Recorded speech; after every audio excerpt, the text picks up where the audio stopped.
Dear students, मैं Mohammed Salim sir, bio science वाला, फिर एक बार आपके सामने हाजिर हुआ हूँ 9th standard unit number 9 environmental management से सेकंड पार्ट लेकर। इसका फर्स्ट पार्ट हमने कंप्लीट किया है, जिसमें हमने क्लाइमेट क्या होता है, वेदर क्या होता है, मेट्रोलॉजी क्या होती है, मेट्रोलॉजिकल जो मॉडल्स होते हैं वो क्या होते हैं, ये सब हमने पढ़ा है स्टूडेंट्स। अब इसके बाद हम इसका जो सेकंड पार्ट है वो है सॉलिड वेस्ट मैनेजमेंट, ये पढ़ने जा रहे हैं स्टूडेंट्स। ये सॉलिड वेस्ट मैनेजमेंट क्या है, इसको समझना इंतहाई ज़रूरी है। वैसे तो वेस्ट क्या होता है हम जानते हैं, वेस्ट क्या होता है, हर वो चीज़ जो एक्स्ट्रा होती है, अनयूज़ होती है, जिसका यूज़ नहीं होता है, उसको हम वेस्ट कहते हैं।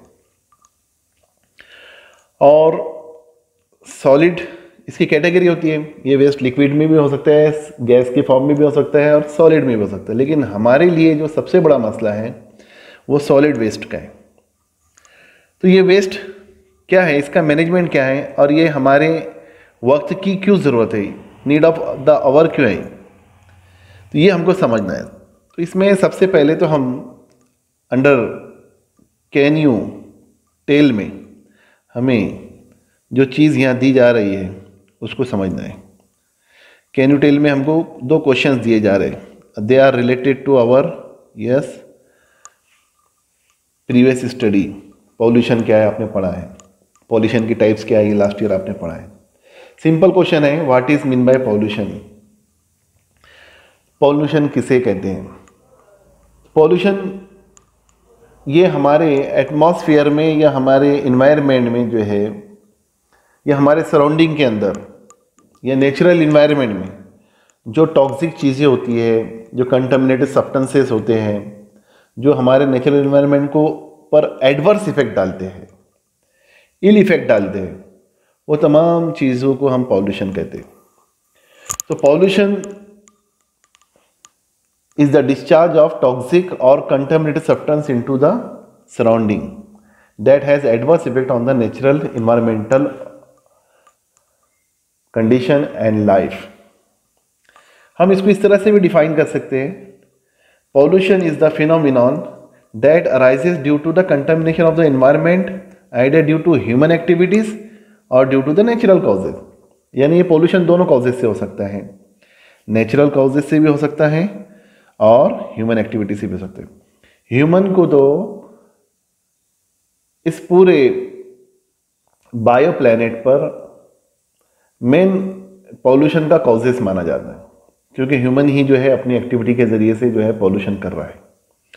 तो students, what is mean by pollution, ये क्वेश्चन को हमने अभी देखा है। दूसरा क्वेश्चन है, in which different ways do our surrounding get polluted.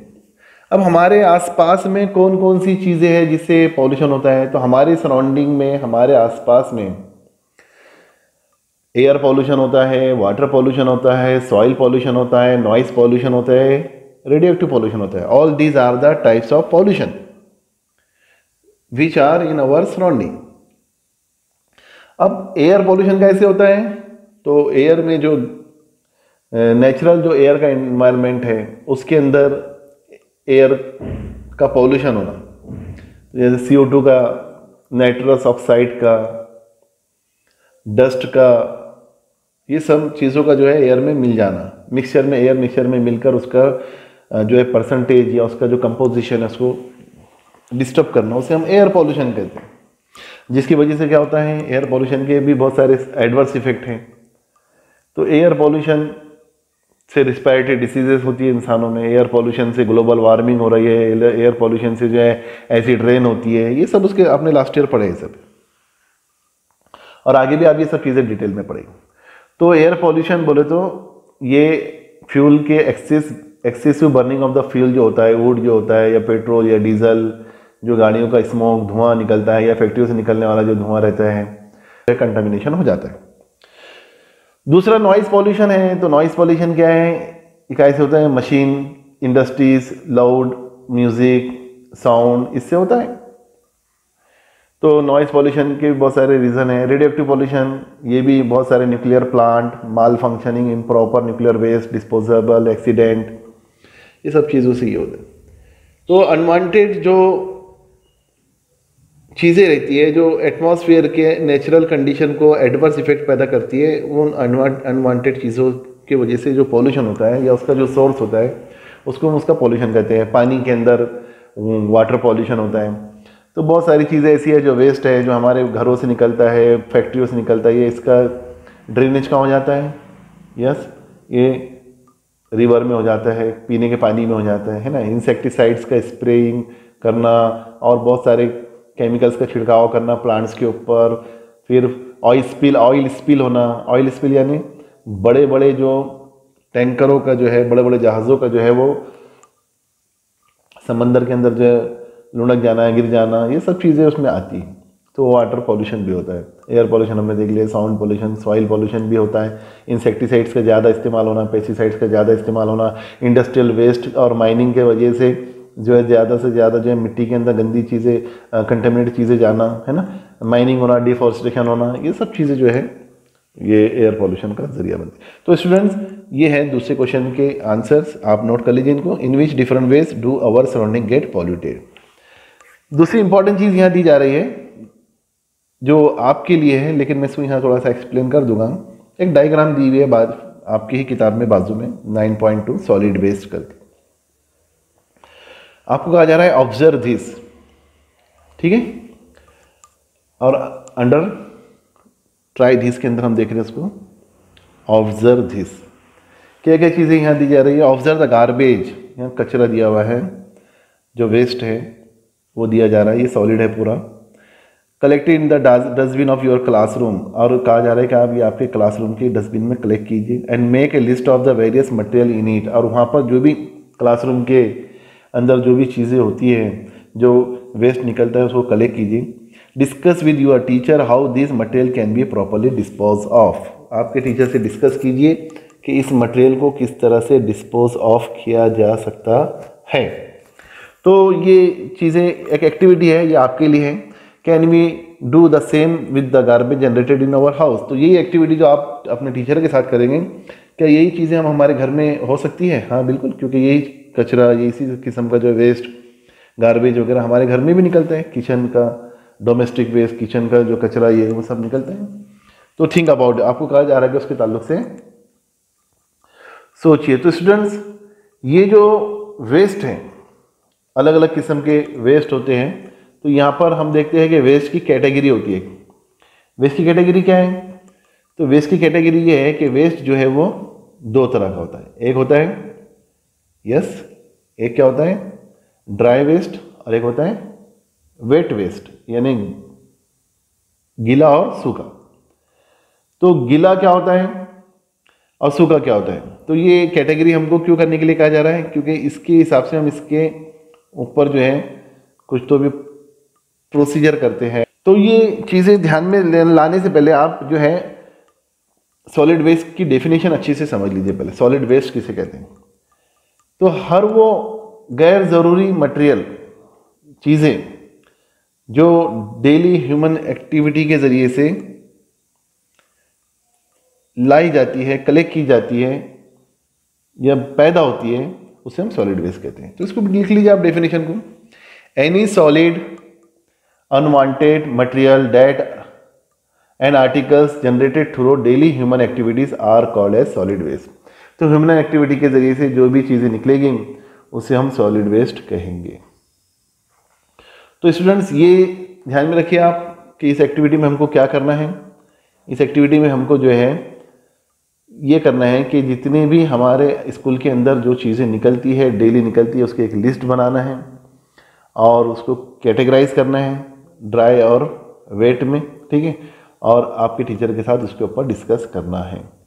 तो ये कोई बड़ी एक्टिविटी नहीं है, कोई ऐसा डिफ़िकल्ट टॉपिक नहीं है कि जिसको आपको समझाना पड़े। सेम चीज़ आपको रिपीट करने के लिए कही जा रही है कि आपके घर पे जाइए।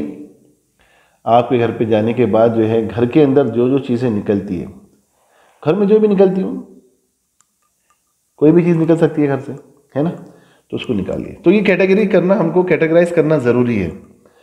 तो डस्टबिन के अंदर क्लासरूम के क्या क्या हो सकते हैं, बच्चों के निकले हुए किताबों के pages, copy, covers, pencil, refill, chocolate rappers, ऐसी चीज़ें हो सकती है, प्लास्टिक बॉटल्स वगैरह, है ना। इनका प्रॉपर डिस्पोजेबल हम कैसे कर सकते हैं, तो मैंने आपको बताया ड्राई वेस्ट और वेट वेस्ट, दो बॉक्स डस्टबिन बनाई जाए। ड्राई में ड्राई चीज़ें रखी जाए, वेट में वेट चीज़ें रखी जाए। इसको हम यहीं अगर सेपरेट कर लेते हैं तो इसकी कैटेगराइज करने की वजह से क्या होता है, इसको हमको इसके ऊपर प्रोसेस करने में आसानी जाती है कि ड्राई का हमको क्या करना है और वेट का हमको क्या करना है। तो पेपर, प्लास्टिक, ये क्योंकि रिसाइकल होते हैं, तो ये चीज़ों को हमने जमा करके रिसाइकलिंग के लिए, रिसाइकलिंग प्रोसेस के लिए भेजना चाहिए। जो वेट चीज़ें होती हैं उसका हम कंपोस्ट तैयार कर सकते हैं, कंपोस्ट खाद तैयार कर सकते हैं, फर्टिलाइजर तैयार कर सकते हैं, है कि नहीं। तो यही चीज़ें हम घर पर भी कर सकते हैं। घर पे भी आपको कैटेगराइज करना है दो चीज़ों की, ठीक है। और कौन सी चीज़ से हम वेट, कौन से वेट जो वेस्ट से हम जो है क्या तैयार कर सकते हैं, और जो ड्राई रहता है उसका हम क्या कर सकते हैं, रिसाइकल उसको कैसे कर सकते हैं, इस पर ध्यान देना चाहिए। तो स्टूडेंट्स, ये एक्टिविटी इंपॉर्टेंट एक्टिविटी है, इसको आप समझिए यहाँ पर, ठीक है। आते हैं हम आगे के टॉपिक पर, ऑब्जर्व एंड डिस्कस।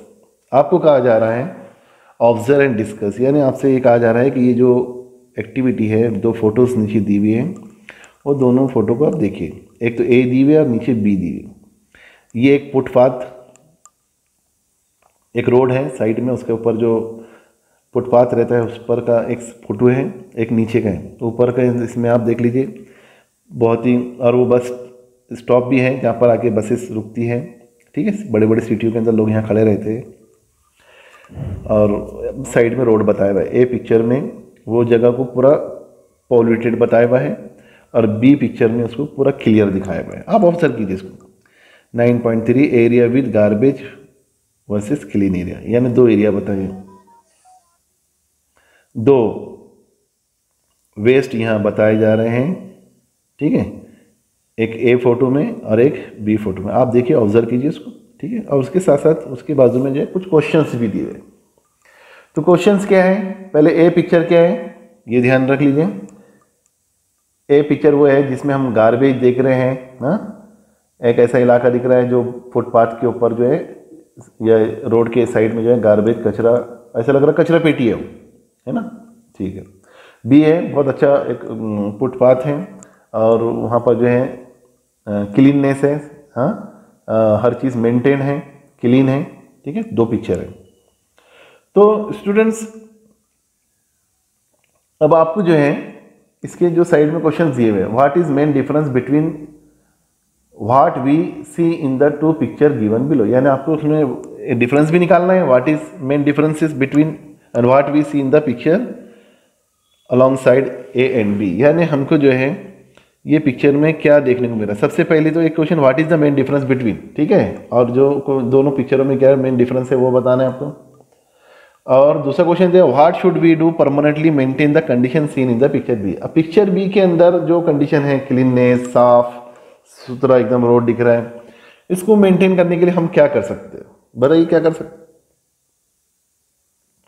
अगर आप इसको परमानेंटली मेंटेन करना चाहते हैं तो हमको कुछ चीज़ें अडॉप्ट करना पड़ेगा, ठीक है। सबसे पहली चीज़ क्या, if you want to maintain permanently condition in B picture, B photo, we have to follow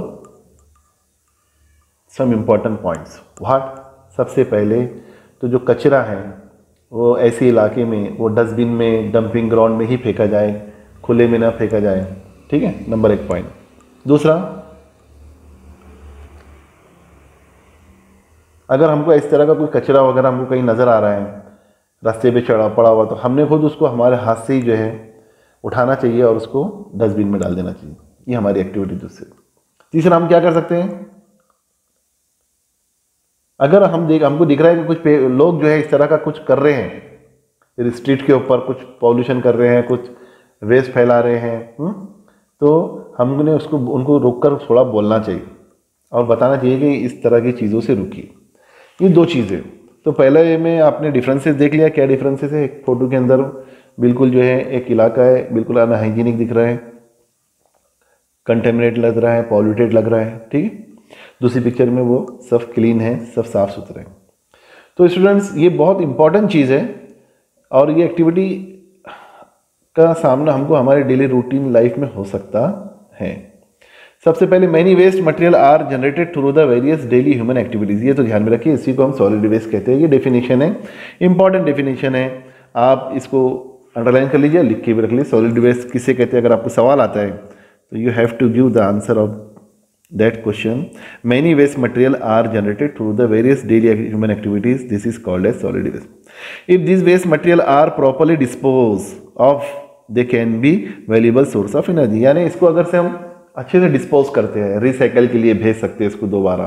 plastic की चीज़ें है तो उसको हम रिसाइकल के लिए, मोल्डिंग के लिए भेज सकते हैं। पेपर है तो पेपर फुट्टा वगैरह इसको हम दोबारा फुट्टा पेपर बनाने के लिए, रिसाइकलिंग के लिए भेज सकते हैं।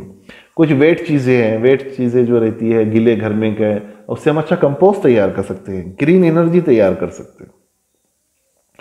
तो currently solid waste is a serious worldwide problem as it causes both water and soil pollution, यानी solid waste से मैक्सिमम पॉल्यूशन होता है, वाटर पॉल्यूशन भी होता है, वाटर पॉल्यूशन और सॉइल पॉल्यूशन।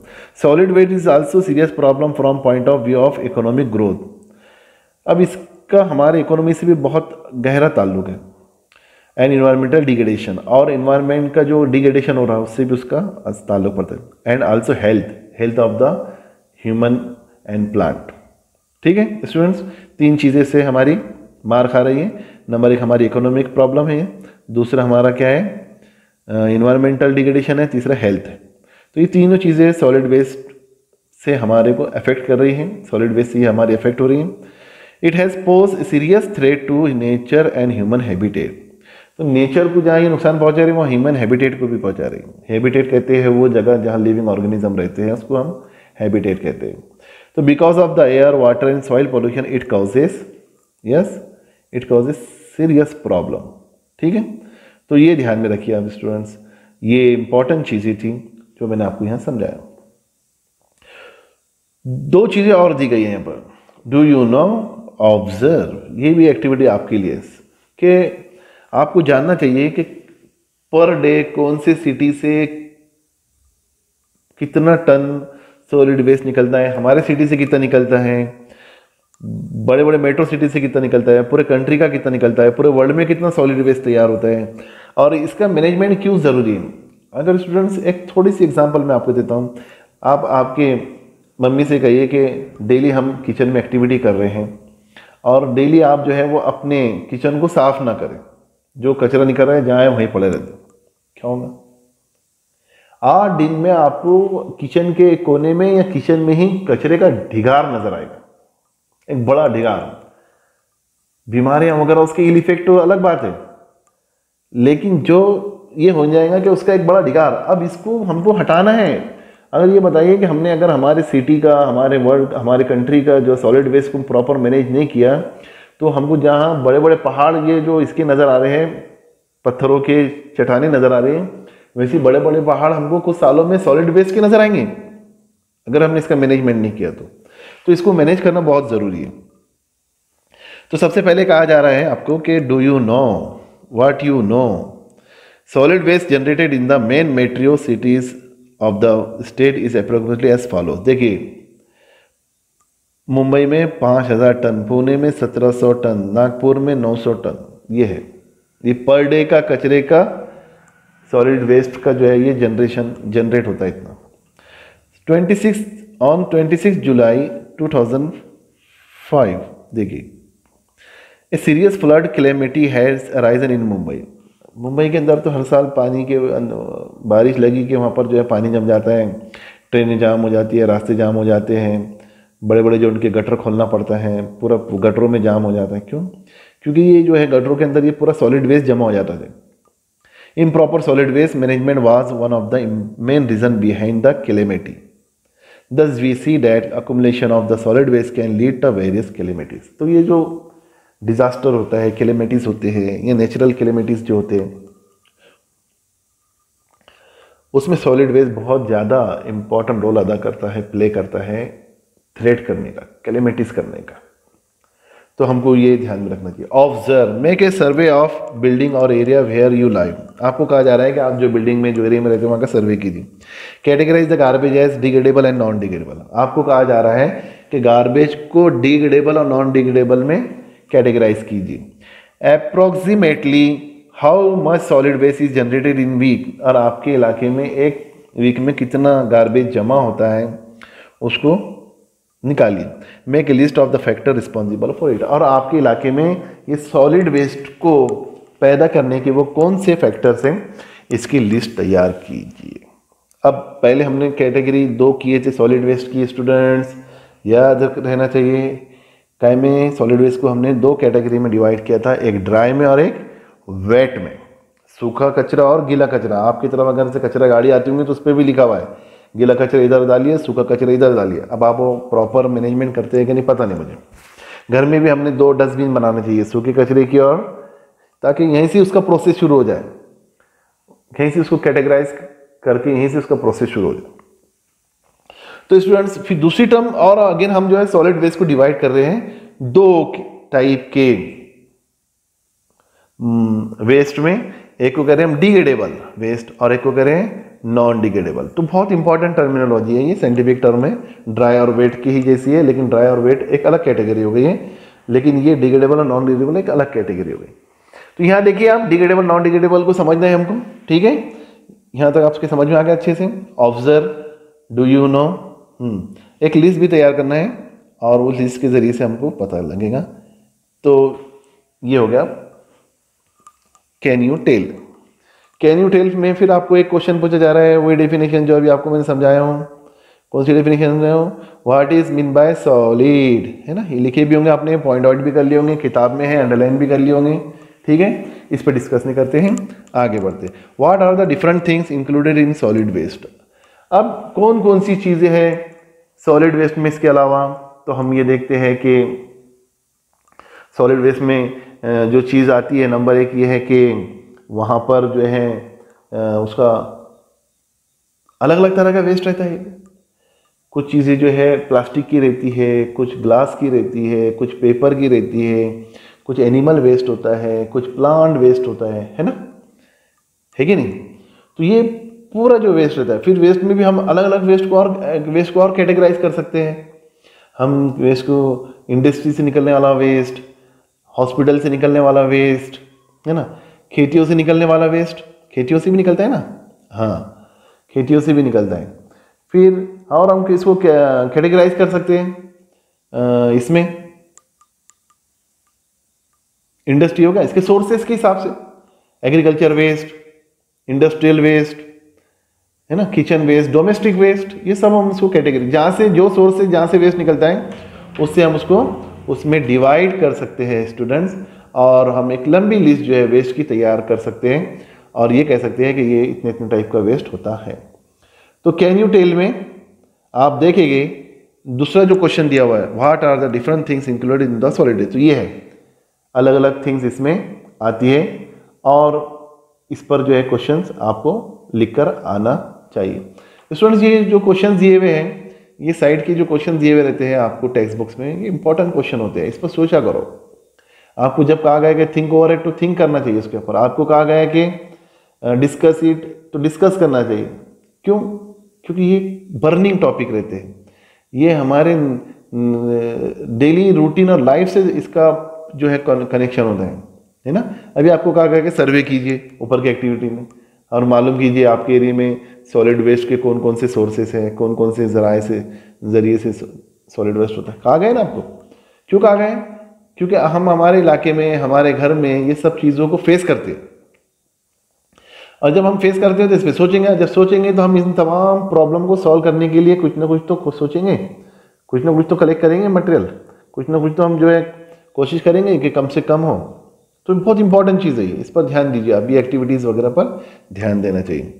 तो we make use of many materials and articles in our daily life. बहुत सारी चीज़ों का इस्तेमाल करते हैं कागज़ की बनी हुई चीज़ों का इस्तेमाल करते हैं, प्लास्टिक की बनी हुई चीज़ों का इस्तेमाल करते हैं, गिलास की बनी हुई चीज़ों का इस्तेमाल करते हैं, मेटल्स की बनी हुई चीज़ों का इस्तेमाल करते हैं, बहुत सारे करते हैं, अलग अलग टाइप्स के सभी चीज़ें। तो some of them are reusable but other have to be discarded. कुछ चीज़ें उसमें हम डेली यूज़ करते जाते हैं उसको, और कुछ चीज़ों को हमको डिस्कार्ड करना ही पड़ता है। However, if they are not properly disposed of, it affect the environmental adversely। अगर हम उनको जो है प्रॉपरली डिस्पोज नहीं करते हैं तो वो हमारे इन्वायरमेंट को नुकसान पहुंचा सकते हैं। तो स्टूडेंट्स ये ध्यान में रखिए आप, और कौन कौन से सोर्सेस हैं, किस तरह का वेस्ट होता है सॉलिड वेस्ट, और उसके कौन कौन से सोर्सेस हैं, ये एक हम नेक्स्ट चार्ट में पढ़ने जाएंगे। तो यहाँ तक आपके समझ में आ गए हैं, कैन यू टेल के क्वेश्चंस के आंसर समझ में आ गए हैं। I hope that you understand all these things students here.